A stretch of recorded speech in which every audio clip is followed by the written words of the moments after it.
Bonjour! On se retrouve aujourd'hui du côté de Hong Kong pour une fête traditionnelle, la nuit des fantômes affamés. Eh oui, car à Hong Kong on célèbre aussi la fête des morts, mais plutôt tout début septembre, à la fin de l'été. On dit que lors de la fête de Yulan, la fête des fantômes affamés, les portes des enfers s'ouvrent pour laisser les esprits torturés, fantômes seuls, sans descendance ou encore victimes d'une mort violente, rejoindre notre monde pour laisser libre cours à leur colère et soif de vengeance. Pour les apaiser, la coutume veut qu'on allume de nombreux brasiers pour y jeter des offrandes, ou que l'on prépare un banquet à proximité des temples. Vous écoutez Rencontres surnaturelles. Halloween Tour 2, la nuit des fantômes affamés.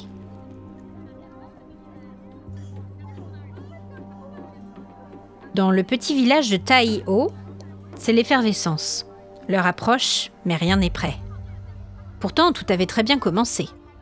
Au petit matin, dans la splendeur du soleil levant sur l'île, les pêcheurs avaient sorti leurs filets les plus robustes et décoré leurs bateaux de fleurs aux couleurs vibrantes, emmenant avec eux les espoirs du village de les voir revenir à temps, chargés de poissons à préparer en offrande pour le banquet des âmes. Malheureusement, une tempête subite et violente avait surpris tout le monde et plusieurs embarcations n'étaient hélas pas revenues.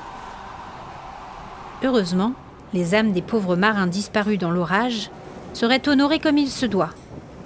Mais l'événement avait jeté un froid sur la journée et une sensation pesante hérissait les nerfs déjà à fleur de peau. Et puis, alors que le retard avait presque été rattrapé, l'un des braseros installés pour y brûler l'argent des ancêtres s'était embrasé tout seul, bien trop tôt, et le feu s'était répandu aux tables encore vierges de toute décoration. La cohue qui s'en était suivie avait fait monter la tension d'un cran. Il avait fallu en urgence démonter l'autel des morts et déplacer le site du banquet de plusieurs mètres, et du coup, rien n'était encore prêt, alors que le soleil était sur le point de se coucher.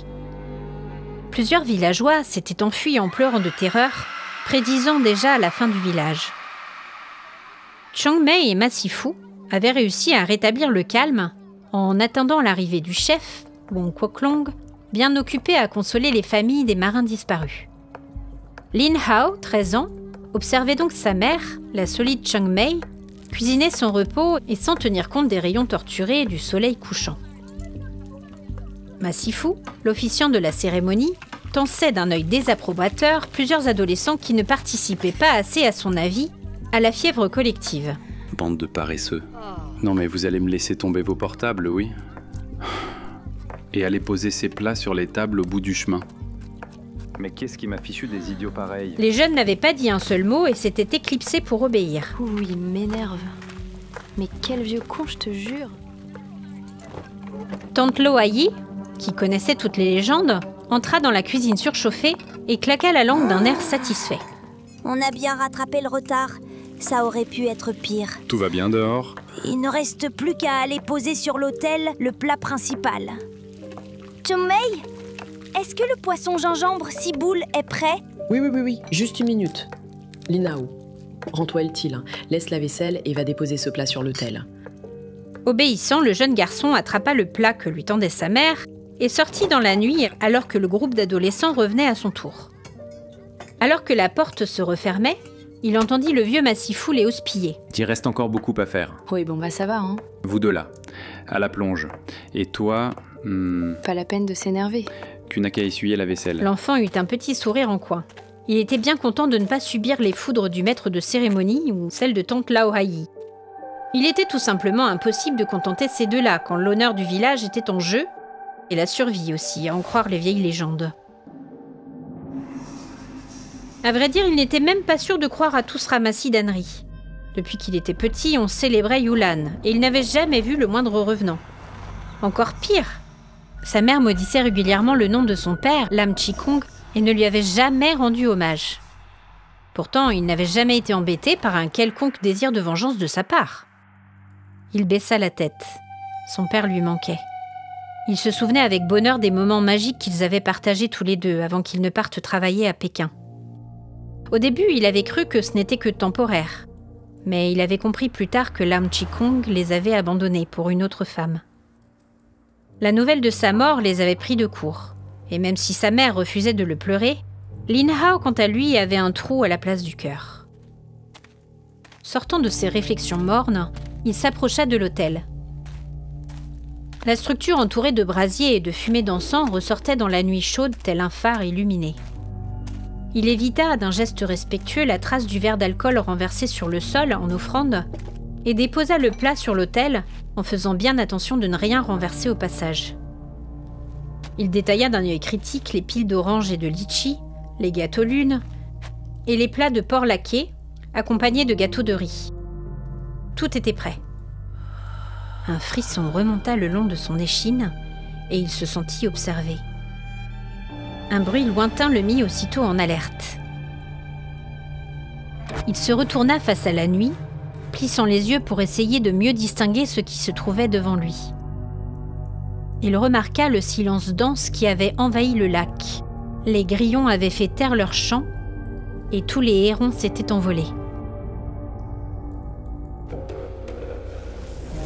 Un mouvement dans les ténèbres le fit écarquiller les yeux. Une sorte de brume translucide et virevoltante progressait à grande vitesse dans sa direction. Il recula d'un pas, le souffle coupé par la peur, et tout d'un coup, il fut happé par une sorte de tourbillon éblouissant, comme stroboscopique. Chaque éclair de lumière fantomatique le laissait voir une nouvelle scène de terreur. Les fantômes avaient envahi le village en une ronde infernale et tournoyaient autour des plats disposés sur les tables. Il observa une femme, la tête à demi arrachée, engloutir plusieurs gâteaux d'une main ensanglantée. À côté d'elle, plusieurs silhouettes translucides avançaient vers l'autel d'un pas tranquille. Il ne parvenait pas à distinguer leur visage, mais la multitude d'esprits tournoyant autour de lui donnait le vertige.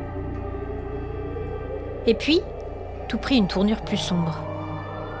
Alors qu'il observait l'esprit d'un artisan, la main coupée, se pencher au-dessus d'un bol de tong sui et ses vapeurs de sésame noir, un sentiment de malaise plus profond l'entoura. Toutes les lanternes s'éteignirent les unes après les autres, comme si une vague invisible les soufflait une à une. Une odeur d'eau croupie et de vase envahit ses narines, lui donnant la nausée. Il savait ce que cela signifiait. Un esprit violent, furieux, allait bientôt se joindre au banquet. Et Lin Hao se trouvait dehors en pleine nuit de Yulan, sans protection.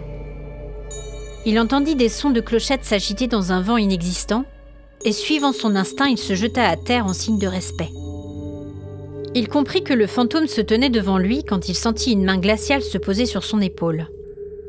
Le jeune garçon ferma les yeux de toutes ses forces, priant pour être épargné. Il ne voulait pas se trouver possédé par cet esprit vengeur. Il réfléchit furieusement, essayant de se souvenir des paroles et conseils de Massifu et de tante Laoai. Il inclina la tête, le front posé contre le sol, et murmura d'une voix tremblante. « Âme honorable, reçois la lumière. Que ton nom soit honoré comme celui d'un père. Bois avant moi, mange avant moi. Je te rends le passage. » Il resta immobile, osant à peine respirer. Le fantôme le scrutait longuement, comme si les mots prononcés par l'enfant l'avaient plongé dans une profonde perplexité. Et puis soudain, Lin Hao distingua une voix qui lui tordit le cœur. « Lin Hao ? Mon fils ? Père ? » L'enfant releva la tête et plongea ses yeux écarquillés dans ceux du fantôme qui n'était autre que son père, Lam Chi-Kung. L'homme avait le visage gris et les yeux morts. Son crâne semblait enfoncé et de longues plaies marquaient sa peau maculée de boue. « Mon fils, pourquoi ne m'as-tu pas honoré ? J'ai pleuré ta mort, père. J'ai été assassiné. Ma dépouille est toujours là-bas, sans repos, sous la terre meuble de Xiangshan. Qui t'a assassiné ? Dis-moi qui est responsable de ta mort. Les hommes qui sont venus et qui m'ont frappé venaient du village, de notre village. Quoi ? Mais qui ? Wang Guoklong, le chef et ses fils. Il y avait aussi Okaming et Chung Manho. Tu les connais, ils sont tous les deux pêcheurs ici. Mais pourquoi, père ? Pourquoi ont-ils fait ça ? C'est ta mère. Changmei a depuis longtemps cessé de m'être fidèle. Le chef souhaitait l'épouser, mais ta mère n'était pas assez riche. Maintenant qu'il est veuf, et elle aussi, ils comptent s'unir. Mais je ne leur pardonnerai pas. Je suis revenu prendre ma vengeance. Je veux que les coupables soient démasqués, qu'ils soient frappés par la honte et soient déshonorés. Que veux-tu que je fasse ? Rentre. sois mon messager. Dis-leur que tant que les coupables n'auront pas avoué leur crime ignoble devant tout le village, la mer refusera les filets des pêcheurs. Les tempêtes couleront leurs bateaux, les maisons s'écrouleront et la famine s'installera. Mais Dis-leur qu'ils ont jusqu'à demain. Je hanterai chacun de leurs gestes. J'apparaîtrai dans leur ombre, dans leurs reflets quand ils se regardent. Je couvrirai leur visage de la terre dans laquelle ils ont enseveli mon corps. Je hanterai leurs rêves, leurs pensées, leurs espoirs. Il n'y aura pas de pitié pour aucun d'entre eux. oui, père, je ferai ce que tu me demandes. Tu auras ta vengeance. À ces mots, les lanternes se rallumèrent et l'atmosphère lourde et angoissante qui avait envahi le village se dissipa. Lin Hao s'inclina une nouvelle fois devant son père, puis s'éloigna sans jamais lui tourner le dos. Le jeune garçon redressa les épaules. Il avait une tâche à accomplir. Merci d'avoir écouté ce nouveau récit. Si vous vous trouvez dans le petit village de Taiho lors du Ghost Festival, la fête des fantômes affamés, je vous conseille de faire la paix avec les âmes de vos proches. La prochaine fois, nous partons pour découvrir l'histoire originale de Jack O'Lanterne. À très vite et merci pour votre soutien.